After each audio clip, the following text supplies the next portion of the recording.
কোরআন ছাড়া ওটা ছিল জাহিলি মদিনা, মহাগ্রন্থ আল কোরআনের সাথে সম্পৃক্ত হওয়ার কারণে ওটা হয়েছে সোনার মদিনা। আচ্ছা, 2024 সালে জুলাই আগস্টের 5 তারিখ, 6 তারিখ, 7 তারিখ, আগস্ট, সেপ্টেম্বর, অক্টোবর, যতটুকু প্রত্যাশার মধ্যে আমরা ছিলাম, যতটা দিন যাচ্ছে আশা বাড়ছে না হতাশ হচ্ছি? কেন হতাশ হচ্ছি? প্রত্যাশার দিক কোথায়, আশার দিকটা কোথায়? আপনি যত কথাই বলেন, শফিকুল ইসলাম মাসুদ না, শফিকুল ইসলাম মাসুদদের মতো, এরকম বীর মুক্তিযোদ্ধা সাবেক ডিআইজি আনোয়ার হোসেন সাহেবের মতো, আমাদের এরকম বেতারের পরিচালকদের মতো, আমাদের এখানে মীর খায়রুল আলমদের মতো, রফিক ভাইদের মতো, আরো এখানে অসংখ্য বুদ্ধিজীবী যারা আছেন, শিক্ষাবিদ যারা আছেন, নেতৃত্ব যারা আছেন, তরুণরা যারা আছেন, যুবকরা যারা আছেন, এরা কি সেই জাহিলি মদিনার সময় এরকম মানুষেরা ছিল না? ছিল না। আজকে তো আমাদের শুধু হেকামরা আছে, আর তো আবুল হেকামরা ছিল, শুধু বুদ্ধির লোকরা ছিল, বুদ্ধির বাপেরা ছিল। আবুল হেকাম মানে কি? বুদ্ধি মানে বুদ্ধিমান শুধু না, বুদ্ধির বাপ ছিল। তো বুদ্ধির বাপ ছিল, কিন্তু সমাজটা জাহিলি ছিল। পার্থক্যটা কি ছিল? তার হাতে সব ছিল, শুধু কি ছিল না? আমার কাছে মনে হয় কি জানেন, 2024 সালের 5ই আগস্টের পর আমরা খুবই আনন্দিত, খুবই আশান্বিত হলাম যে আলহামদুলিল্লাহ কিছু একটা হচ্ছে। কিন্তু দিন যত যাচ্ছে, আমি বাংলাদেশের কথা বাদই দিলাম, বাউফলের চিত্রটা একটু চোখের সামনে আসা, বাউফলের বিষয়টা একটু মাথার সামনে নিয়ে আসুন।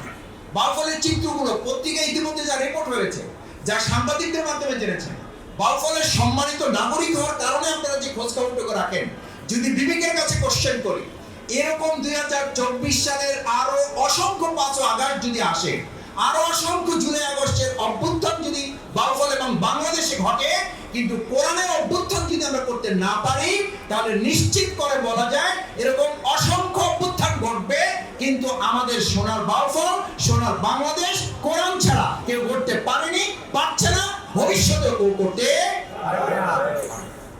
এই কথা কি আমরা সিদ্ধান্ত আকারে নিতে পারি? এটা কি আমাদের ইচ্ছার ব্যাপার না, এটা আল্লাহর ফয়সালার ব্যাপার? এটা আল্লাহর ফয়সালার ব্যাপার।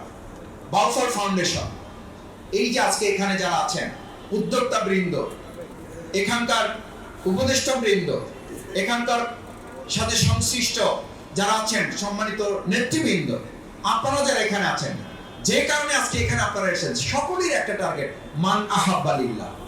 আসলে আমরা আল্লাহর ভালোবাসার জন্য এসেছি, আসলে আমরা একটা সুন্দর শাসন ব্যবস্থার জন্য এসেছি।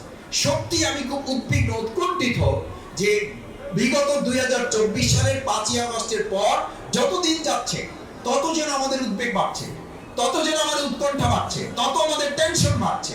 আমার কাছে মনে হয় এই টেনশন থেকে মুক্তির জন্যই আল্লাহ সুবহানাহু ওয়া তাআলা পবিত্র মাহে রমাদানে কোরআন নাজিল করে আমাদেরকে জানিয়ে দিলেন, উনজিলা ফিহিল কোরআন হুদাল লিন্নাস। তোমরা যদি সংস্কার চাও, আসলে সংস্কার মুখে বলে তোমাদের খুব একটা লাভ হবে না, যতক্ষণ পর্যন্ত যে রাজনীতি দেশ পরিচালনা করে, রাষ্ট্র পরিচালনা করে, প্রশাসন পরিচালনা করে, ওই রাজনৈতিক দল এবং রাজনৈতিক দলের কর্মীরা তাদের সংস্কার করতে না পারবে, ততক্ষণ পর্যন্ত বাউফল শুধু নয়, বাংলাদেশের 1 ইঞ্চি মাটিরও সংস্কার করা সম্ভব হবে না। সম্ভব কি হবে না? এটা 5ই আগস্টের পর থেকে এখন পর্যন্ত বুঝে যাচ্ছে না? যাচ্ছে না? বুঝে যাচ্ছে। মানে তার মানে হলো আমি চাইলেই হবে না, আমার চাওয়ার জন্য একটা সিস্টেম লাগবে। সেই সিস্টেমটা আল্লাহ সুবহানাহু ওয়া তাআলা কোরআনে পরিষ্কার বলে দিয়েছেন। সিস্টেমটা কি? হুদাল লিন্নাস। তোমরা যে মানুষের কল্যাণ চাও, তাদের সঠিক পথ চাও, সুন্দর রাস্তা চাও, হাইওয়ে চাও, রাজপথ চাও, সেটার জন্য তোমাদের আমি ব্যবস্থা করে দিয়েছি মিনাল হুদা ওয়াল ফুরকান। সত্য এবং মিথ্যার মধ্যে পার্থক্য করে দেয়, ভালো মন্দের মধ্যে পার্থক্য করে দেয়, ন্যায় অন্যায়ের মধ্যে পার্থক্য করে দেয়, আলো অন্ধকারের মধ্যে পার্থক্য করে দেয়। এই কারণে আল্লাহ তাআলা বলেন, কুল জাল হক, সত্য এসে গেছে, ওয়া যাহাকাল বাতিল, অন্যায় অবশ্যই পরাজিত হবে। ইন্নাল বাতিলা কানা যাহুকা, আজ হোক কাল হোক চাঁদাবাজি বন্ধ হতে বাধ্য, আজ হোক কাল হোক সন্ত্রাস বন্ধ হতে বাধ্য, আজ হোক কাল হোক দখলদারিত্ব বন্ধ হতে বাধ্য। এবং পৃথিবী যেদিকে যাচ্ছে, মানুষ ইসলামের ভিত্তিতে রাষ্ট্র, সমাজ, পৃথিবী নির্মাণ করা ছাড়া মানুষের হাতে এখন বিকল্প আর কোনো রাস্তা খোলা নাই। সেই কারণে সম্মানিত বাউফলবাসী, আমি আপনাদের কাছে উদাত্ত আহ্বান জানাতে চাই, শফিকুল ইসলাম মাসুদকে আপনারা বাদ দেন, আমাকে বাদ দেন, আমি আপনাদের সাথে থাকছি। আমরা একটা সিদ্ধান্তে উপনীত হতে চাই যে আমাদের প্রিয় বাউফলকে আমরা ধর্ষণ মুক্ত একটা বাউফল করতে চাই। আমাদের বাউফলকে আমরা একটা চাঁদাবাজ মুক্ত বাউফল করতে চাই। আমাদের বাউফলকে আমরা একটা সিন্ডিকেট মুক্ত বাউফল করতে চাই, একটা দখলদার মুক্ত বাউফল করতে চাই। আচ্ছা, এই কথাগুলো আমরা শুধু স্লোগান দিয়ে বাস্তবায়ন মুখে মুখে হবে? দেখেন, পলিথিনের বিরুদ্ধে অনেক সামাজিক প্রচারণা হয়েছে, শেষ পর্যন্ত এটা বন্ধ করতে রাষ্ট্রের সিদ্ধান্ত লাগছে না লাগে নাই? সংসদ আইন পাস করতে হয়েছে না হয় নাই? আচ্ছা, পলিথিনের মতো নকলের মতো একটা বিষয় যদি সংসদে আইন পাস করে বন্ধ করতে হয়, শুধু বক্তৃতার মধ্যে বন্ধ হবে না যদি আমরা এটা বুঝতে পারি। আমাদের অ্যাডভোকেট মুজাহিদুল ইসলাম শাহীন বলেছে যে বক্তৃতা তো হচ্ছে, বন্ধ তো হবে না যতক্ষণ পর্যন্ত আপনি এই কথাগুলো বাস্তবায়নের জন্য রাষ্ট্রীয় প্রক্রিয়ার মাধ্যমে ব্যবস্থাপনা করতে না পারবেন। ভাইরা, আমার সম্মানিত বাউফলের লোকেরা, আমার শ্রদ্ধাবাদের সুধী মণ্ডলী, আমার প্রধান অতিথিবৃন্দ, একটা অনুরোধ করে আমার কথা শেষ করতে চাই। প্রিয় নবী রাসূল করিম সাল্লাল্লাহু আলাইহি সাল্লাম যদি শুধু বক্তৃতার মাধ্যমে একটা সোনার মদিনা করতে পারবেন মনে করতেন, তাহলে তিনি মসজিদের ইমামতির দায়িত্ব পালন করে খুতবা দিয়ে এটা করে ফেলতে পারতেন।